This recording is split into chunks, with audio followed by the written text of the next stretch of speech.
So many women don't reach their full potential professionally or personally because they're held back by society's expectations of women to put themselves last. This is true. How do you relate to this concept? And how do you coach women who might be struggling with it?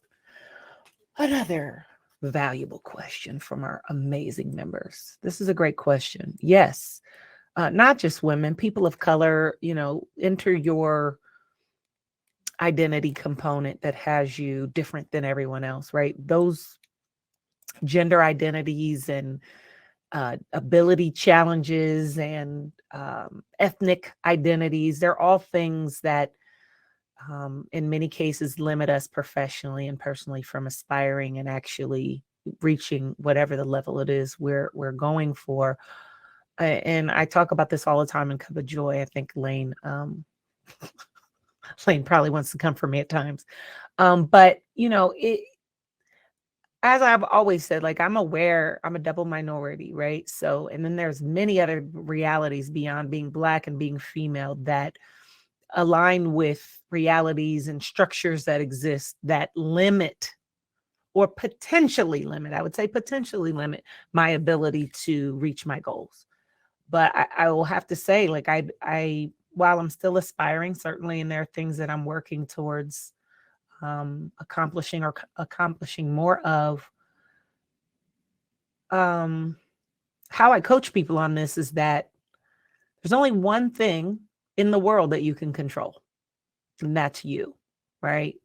For folks who identify as minority, be it woman, ethnic minority, whatever, we tend to put a lot of focus on what the barriers are, especially in these movements, which, I'm all for movements, I'm all for change. I'm all for people getting it together out here, I'm all for us making the same money as men. And I'm all for people of color having the same opportunities, all for all of it, right? And I think there's a space for advocacy, but I see so many people who identify in some way, in a way that aligns with limitations, that they spend more time trying to quote unquote fight for justice or fight for better realities and policies and whatever's, which means fight to try to control other people, than they spend time really getting good at this right here.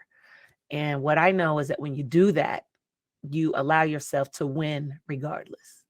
And that's the kind of thing that gets me excited, right? Because how I process every day is, yes, I'm aware of the limitations. I'm aware of the structures, but I'm also aware that I'm one of the dopest to ever live. And you should know that too, right? And when you believe that and know that, you show up like that, it really doesn't matter. You'll find a way. Are you going to have to work harder than other people? More than likely. Absolutely. More than likely, absolutely, which means, yeah, probably, which means yes, right? But if I get caught up in whether or not I had to work harder than someone else, or whether or not I had to loop the freeway 270 here in Columbus 4 times and someone else just got to take 670 and cut straight through, like, then I'm distracted and I'm focused on the problem rather than a solution. And so this is why you will find you won't hear me talking a lot of movement type language. It's not that I don't care about these things, and it's not that I don't hope that they get better. It's just that I don't have time to be wrestling around with folks and systems who are not interested in changing, who are not interested in making it easier for me, meaning equally as easy as it is for some. I just don't have time for that. So I'm just going to go to work and do what it takes to get there regardless. And so that's the way that I coach folks. And it's not just women, anyone who I work with who's struggling with isms. That's what I do. That's what I do in working with them, is like, we can acknowledge that. And some of this is like, learn the game. We talked about this in a recent Cup of Joy. Learn the game that's being played.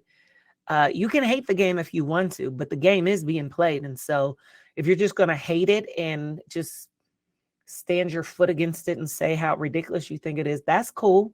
But the game's still getting played. And so that means you're not in the game.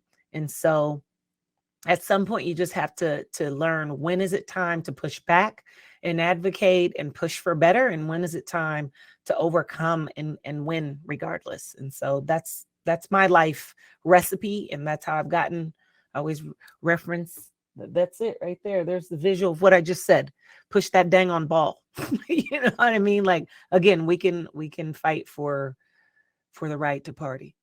But in the meantime, we just got to go.